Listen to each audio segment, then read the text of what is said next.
ইসলামী রাজনীতির অঙ্গনে হঠাৎ করে যেন এক তীব্র ভূমিকম্প অনুভূত হচ্ছে। সাসপেন্সের বাতাস যখন আর কেবল দূরবর্তী পূর্বাভাস নয়, বরং তা এক ভয়াবহ ঝড়ের ঘূর্ণিতে রূপান্তরিত হয়েছে, যা বাংলাদেশের রাজনৈতিক মানচিত্রের স্থিতিশীলতা প্রশ্নের মুখে ঠেলে দিয়েছে।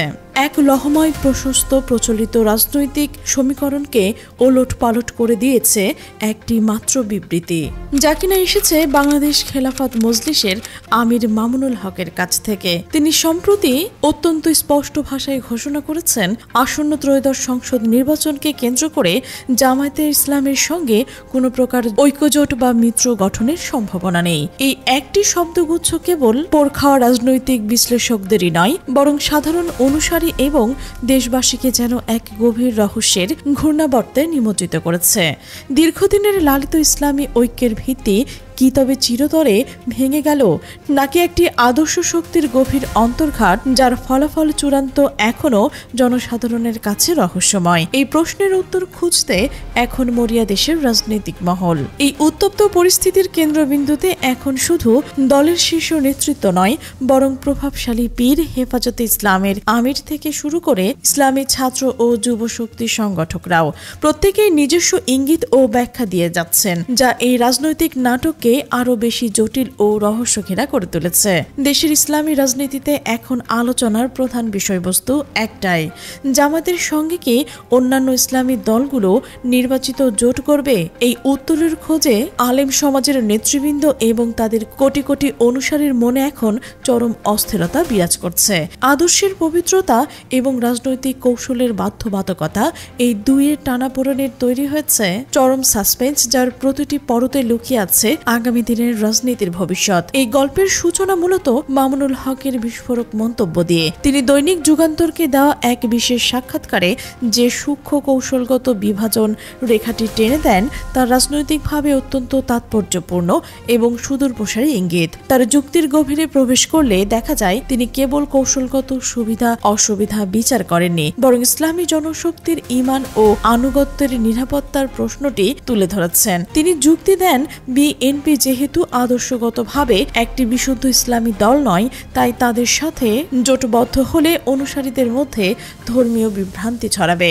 বিএনপি সেকুলার চরিত্র আগে থেকেই সুপরিচিত, ফলে তাদের সঙ্গে কাজ করলে অনুসারীরা সহজেই কৌশলগত পার্থক্যটি অনুধাবন করতে পারবে এবং তাদের নিজস্ব আদর্শের প্রতি প্রশ্ন তুলবে না। কিন্তু তার সতর্কবাণী ছিল জামায়াতের দিকে। তার মতে, জামায়াতের সঙ্গে ঘনিষ্ঠতা ইসলামী জনশক্তির ওপর নেতিবাচক প্রভাব ফেলতে পারে। তিনি স্বীকার করেন যে জামায়াত নিঃসন্দেহে একটি সুসংগঠিত রাজনৈতিক শক্তি এবং সাংগঠনিক ক্ষমতা প্রশ্নাতীত, তবে তাদের সঙ্গে অন্যান্য ইসলামী দলগুলোর ধর্মীয় দৃষ্টিকোণ থেকে মতপার্থক্য রয়েছে, যা কিনা আদর্শিক মেরুকরণের জন্ম দিতে পারে। মামুনুল হক আশঙ্কা প্রকাশ করছেন, যদি এই আদর্শিক মেরুকরণের পরেও নিবিড়ভাবে কাজ করা হয়, তবে ইসলামী আদর্শের ব্যাখ্যা দিয়ে জনগণের মধ্যে গুরুতর প্রশ্ন উত্থাপিত হবে এবং আলেম সমাজের প্রতি অনুসারীদের আস্থায় সংকট তৈরি হতে পারে। এই অবস্থান কেবল নিছক কৌশলগত দ্বিধা নয়, এটি আদর্শের এক কঠোর মানদণ্ড, যেখানে তিনি জনশক্তির ঈমান ও আনুগত্যের মধ্যকার আদর্শিক ফাটলটিকে প্রকাশ্যে সূর্যের আলোয় নিয়ে এসেছে। রাজনৈতিক বিশ্লেষকরা মনে করছেন, এই ফাটল কেবল একটি নির্বাচনের জোট নিয়ে নয়, বরং এটি বাংলাদেশের ইসলামী আন্দোলনের ভবিষ্যতের গতিপথ নির্ধারণ করতে চলেছে। এই অবস্থান গ্রহণের মধ্যে দিয়ে মামুনুল হক তার নেতৃত্বাধীন গোষ্ঠীর আদর্শিক ভিত্তিকে আরো মজবুত করতে চাইলেন। ভোটের রাজনীতিতে পিছিয়ে পড়া ঝুঁকি থাকা সত্ত্বেও মামুনুল হকের এই দূরদর্শী মতামতের সঙ্গে পুরোপুরি সুর মিলিয়েছেন জমিয়তে উলামা ইসলাম বাংলাদেশের মহাসচিব মাওলানা মঞ্জুরুল ইসলাম। তিনি যেন আরো কঠোর ভাষায় ঐক্যের পথ থেকে সরে আসার ঘোষণা দিলেন। তিনি স্পষ্টভাবে উল্লেখ করেছেন, আমরা এমন কোনো নির্বাচনী মৈত্রে সামিল হতে চাই না যেখানে ইসলামী শিক্ষা ঝুঁকির মুখে পড়ে। তার এই ভাষ্য অত্যন্ত দৃঢ় এবং আপসীন। তিনি মামুনুল হকের যুক্তিকে সমর্থন করে বলেন, বিএনপি একটি সেকুলার রাজনৈতিক দল। জোট গড়লে ধর্মীয় ক্ষতির আশঙ্কা ততটা প্রকট নয়, কারণ অনুসারীরা জানেন এটি একটি কৌশলগত জোট। কিন্তু জামায়াতের সঙ্গে জোটবদ্ধ হওয়া মানে সরাসরি মতবাদগত সংঘর্ষকে মেনে নেওয়া। তিনি আরো মনে করেন, এই মতবাদগত সংঘাত ইসলামী ঐক্যের দীর্ঘকালীন সম্ভাবনাকে মারাত্মকভাবে বাধাগ্রস্ত করে। এই বক্তব্যগুলো যেন স্পষ্ট ইঙ্গিত দিচ্ছে যে বিভিন্ন দল ও মতের মধ্যে দীর্ঘকাল ধরে চাপা থাকা আদর্শিক বিভেদ এখন প্রকাশ্যে রাজনৈতিক মেঘ হিসেবে ঘনিয়ে এসেছে। চিরকাল ধরে ইসলামী ঐক্যের নামে যে কৌশলগত আবরণ দিয়ে এই বিভেদকে চাপা দেওয়া হচ্ছিল তা এখন উন্মোচিত হয়ে পড়ায় ইসলামী রাজনীতিতে এক গভীর অবিশ্বাস ও সন্দেহের বাতায়ন সৃষ্টি হয়েছে। এই মতাদর্শিক বিবর্তনের প্রভাব পড়েছে ইসলামী আন্দোলন বাংলাদেশের ভেতরেও, যাদের অবস্থান সব সময় কিছুটা কৌশলগত ও মধ্যপন্থী হিসেবে পরিচিত। দলটির আমির চরমোনাই পীর মাওলানা রেজাউল করিম স্পষ্ট বলেছেন, আমরা আধ্যাত্মিক ও রাজনীতিকে একত্রে দেখি, কিন্তু জামায়াতের পথ আমাদের চিন্তার সঙ্গে মেলে না। এটি একটি মৌলিক দর্শনগত পার্থক্য, যেখানে চরমোনাই পীর ও তার অনুসারীরা তরিকা ও আধ্যাত্মিকতার মাধ্যমে রাজনীতির শুদ্ধিকরণ দেখতে চান। এই অবস্থান তাদের জামায়াতের সাংগঠনিক ও মতাদর্শিক কাঠামো থেকে একেবারে ভিন্ন মেরুতে স্থাপন করে। তবু তিনি কৌশলগতভাবে কিছুটা নমনীয় দেখিয়ে বলেন, বৃহত্তর প্রেক্ষাপটে কখনো কখনো যুগপথ আন্দোলন সম্ভব, তবে তা কেবল কৌশলগত ঐক্য, আদর্শগত নয়। অর্থাৎ প্রয়োজন একসঙ্গে আন্দোলন হলেও আধ্যাত্মিক ও চিন্তাগত ঐক্য সম্ভব। এই বাস্তবতায় ইসলামী রাজনীতির ভেতরের দ্বন্দ্ব আরও স্পষ্ট হয়ে উঠেছে। এই কৌশলগত নমনীয়তা ইসলামী আন্দোলনকে অন্যান্য কঠোর আদর্শবাদী দলগুলো থেকে আলাদা করে দেওয়া হয় এবং তাদের অবস্থানকে আরও রহস্য করে তোলে। তাদের অনুসারীরা এখন দ্বিধায়, আদর্শের প্রশ্নে তারা কি মামুনুল হক অপনদীর মতো কঠোর হবেন নাকি চরমোনাই পীরের মতো কৌশলগত নমনীয়তা দেখাবেন। এই দোদুল্যমান নির্বাচনী প্রেক্ষাপট অত্যন্ত গুরুত্বপূর্ণ, কারণ ইসলামী আন্দোলন বাংলাদেশে রয়েছে এক বিশাল ও শক্তিশালী ভোট ব্যাংক। অপরদিকে যখন অন্যান্য দলগুলো ঐক্যর কফিনে পেরেক ঠুকছে, তখন জামায়াতে ইসলামী সম্পূর্ণ এক ভিন্ন ঐক্যতান বাজিয়েছে। তারা যেন সমস্ত মতপার্থক্য দূরে সরিয়ে রেখে কেবল ঐক্যের রাজনীতিতে একমাত্র লক্ষ্য হিসেবে দেখতে চান। তাদের এই অবস্থান থেকে বোঝা যায় তারা নির্বাচনী ময়দানে নিজেদের শক্তি বৃদ্ধি এবং আইনি বৈধতা পুনরুদ্ধারের জন্য মরিয়া। দলের সহকারী সেক্রেটারি এহসানুল মাহবুব জামায়াতের সহকারী সেক্রেটারি জোবাইর আত্মবিশ্বাসের সঙ্গে ঘোষণা দেন, ইসলামী দলগুলো বৃহত্তর ঐক্যজোট হবে। তাদের এই আত্মবিশ্বাস যেন বাকি দলগুলোর কঠোর অবস্থানকে অস্বীকার করে। তিনি অতীতের নির্বাচনী সহযোগিতার কথা স্মরণ করিয়ে বলেন, এবারও ইনশাআল্লাহ তারা একসাথে লড়বে। তার ভাষায় মূল লক্ষ্য হল শান্তিপূর্ণ নির্বাচন এবং জাতির বৃহত্তর স্বার্থের ঐক্য রক্ষা। জামাত চাইছে আদর্শিক বিতর্কগুলো নির্বাচনের ডামাডোলে চাপা দিয়ে এবং কেবল কৌশলগত ঐক্যের উপর মনোযোগ দিতে। এই ভিন্নমুখী অবস্থান ইসলামী রাজনীতির সাসপেন্সকে আরও বাড়িয়ে দিয়েছে। একদিকে জামায়াতের ঐক্যের সুর বাজাচ্ছে, অন্যদিকে বাকিরা আদর্শের সুর চড়াচ্ছে। তবে এই আশাবাদের বিপরীতে কঠোর অবস্থান নিয়েছে হেফাজতে ইসলামের আমির মাওলানা মহিবুল্লাহ বাবুনগরী। তিনি ইসলামী ঐক্যের প্রশ্নে কোনো প্রকার আফসোসের পথ দেখাতে নারাজ। চট্টগ্রামের বিশাল সমাবেশে তিনি গর্জে ওঠেন, মওদুদিবাদকে প্রতিহত না করলে দেশে ইসলামের অস্তিত্ব থাকবে না। এই বক্তব্যটি কেবল রাজনৈতিক নয়, এটি সরাসরি আদর্শিক সংঘর্ষ। তার অভিযোগ, জামায়াত ইসলামী আলেমদের নির্ধারিত পথে চলে না, বরং ইসলামের মৌলিক ব্যাখ্যায়ও তাদের ভিন্নতা বিপজ্জনক। তিনি স্পষ্ট ঘোষণা দেন, আমাদের ইসলাম মদিনার ইসলাম, মওদুদীদের ইসলাম নয়। হেফাজতে ইসলামের এই অনমনীয় অবস্থান ইসলামী ঐক্যের সম্ভাবনাকে কঠিন করে তুলেছে, কারণ হেফাজতে ইসলাম শুধু একটি রাজনৈতিক দল নয়, এটি বাংলাদেশের কোটি কোটি ঐতিহাসিক আলেমের এবং অনুসারীদের ধর্মীয় আবেগের কেন্দ্রবিন্দুতে প্রবল প্রভাব বিস্তার করে। তাদের ধর্মীয় ফতোয়া এবং রাজনৈতিক বিবৃতি জনমনে ব্যাপক প্রভাব ফেলে।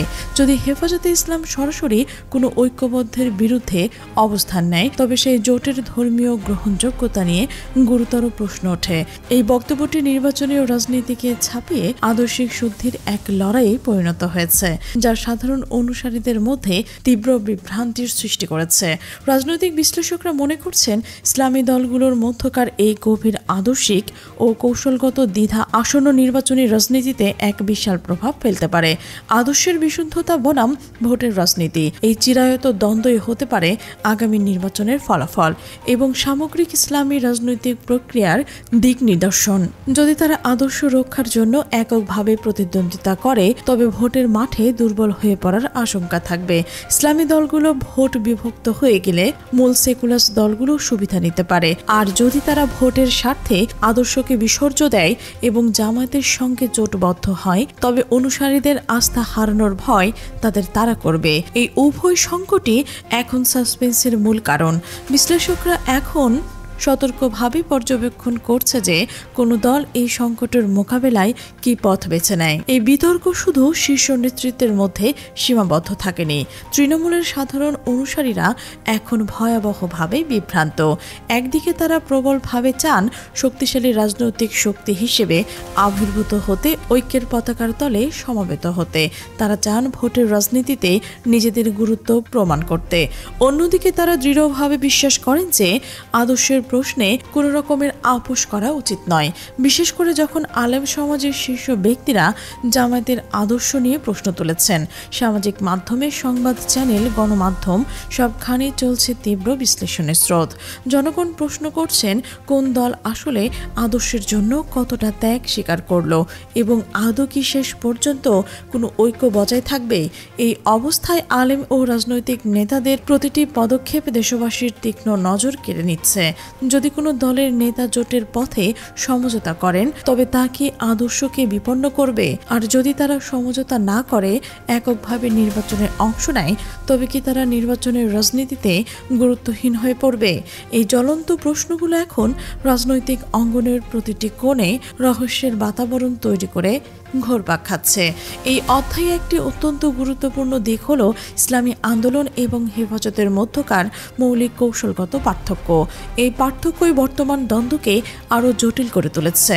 হেফাজত মূলত আদর্শের প্রতি কঠোরভাবে নিবেদিত। তারা কোনো রাজনৈতিক ছলনা ও সমঝোতাকে সহজভাবে গ্রহণ করতে প্রস্তুত নয়। তাদের কাছে আদর্শের বিশুদ্ধতাই হল চূড়ান্ত লক্ষ্য এবং তারা বিশ্বাস করেন যে আদর্শিক পবিত্রতা বজায় রেখে ভোটের রাজনীতিতে সাফল্য একদিন আসবেই।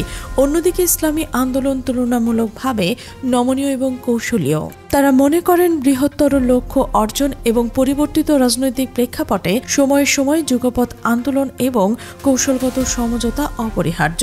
তারা ভোটের রাজনীতিতে সক্রিয়ভাবে অংশগ্রহণ করে নিজেদের সাংগঠনিক শক্তি প্রমাণ করতে চায়। এই মৌলিক কৌশলগত পার্থক্য আজকের দ্বন্দ্বের গভীর মূল কারণ এই দুই প্রধান শক্তি দুটি ভিন্ন পথে হাঁটছে। জামায়াতের অবস্থানও এই ক্ষেত্রে গুরুত্বপূর্ণ। তারা সবসময় এককভাবে নয় বরং অন্যান্য ইসলামী দলগুলোর সঙ্গে মিলেমিশে কাজ করতে চেয়েছে, সম্ভবত নিজেদের দীর্ঘদিনের আইনি ও আদর্শিক চ্যালেঞ্জ মোকাবিলায় একটি বৃহত্তর প্ল্যাটফর্ম ব্যবহার করতে। তবে তাদের প্রতিষ্ঠার সময়কাল, আদর্শগত পার্থক্য এবং রাজনৈতিক কৌশল প্রায়শই ঘোর বিবর্তনের জন্ম দিয়েছে। এই জটিল ও রহস্যময় মিশ্রণে নির্বাচনী রাজনীতিকে আরো বেশি রহস্যময় করে তুলেছে। সম্প্রতি রাজনৈতিক ঘটনাবলীর আলোকে দেখা যায় ইসলামী রাজনীতির এই অভ্যন্তরীণ দ্বন্দ্ব আগামী নির্বাচনের ফলাফলের উপর সরাসরি প্রভাব ফেলবে। আদর্শ এবং কৌশলগত ঐক্য এবং দ্বিধা সবকিছুই এখন নিবিড় পরীক্ষার মাধ্যমে। রাজনৈতিক বিশ্লেষকরা মনে করছেন এই দ্বন্দ্ব কেবল নির্বাচনের আগে প্রকাশ পেল, কিন্তু আদর্শ ও কৌশল এই দুইয়ের মধ্যকার সীমারেখাটি এখনো স্পষ্ট নয়। তাই এখন প্রতিটি পদক্ষেপ এবং প্রতিটি আন্দোলন অত্যন্ত গুরুত্বপূর্ণ। ইসলামী রাজনৈতিক নেতাদের জন্য এটি এক ধরনের অগ্নিপরীক্ষা, যেখানে তাদের অনুসারীদের ঈমান ও ভোটের আকাঙ্ক্ষা দুটির মধ্যে ভারসাম্য রক্ষা করতে হচ্ছে। সামান্য ভুল সিদ্ধান্তই তাদের দীর্ঘদিনের রাজনীতির পুঁজি নষ্ট করে দেবে। ইসলামী রাজনীতিতে এই রহস্যময় পরিস্থিতি কেবল নেতা ও নেতার নয় বরং সাধারণ অনুসারীর মনেও তীব্র উত্তেজনা তৈরি করেছে। সমাজের প্রতিটি স্তরে আলোচনার স্রোত চলছে। এটি আবারও প্রমাণ করে যে ইসলামী রাজনীতির অঙ্গন এখন এক অদ্ভুত সাসপেন্সে নিমজ্জিত, যেখানে আদর্শের জয় নাকি ভোটের কৌশল চূড়ান্তভাবে বিজয়ী হয় তা দেখতে অপেক্ষা করতে হবে চূড়ান্ত মুহূর্ত পর্যন্ত। ইসলামী দলগুলো নিজেদের মূল আদর্শে অটল থাকবে নাকি নির্বাচনের ময়দানে সফল হওয়ার জন্য কিছুটা নমনীয় হবে, ভোট হবে নাকি তার কঠিন বিরোধিতার মধ্যে থাকবে? এই সমস্ত প্রশ্নগুলোর উত্তর আগামী নির্বাচনের ফলাফলের সঙ্গে গভীরভাবে জড়িত এবং এই রহস্যময় অপেক্ষায় হয়তো বাংলাদেশের ইসলামী রাজনীতির ইতিহাসে এক নতুন অধ্যায়ের সূচনা করবে। এই সাসপেন্সের শেষ কোথায় তা কেবল সময় বলতে পারবে। তবে প্রিয় দর্শক, আপনার মূল্যবান মতামতটি অবশ্যই কমেন্টে জানাবেন।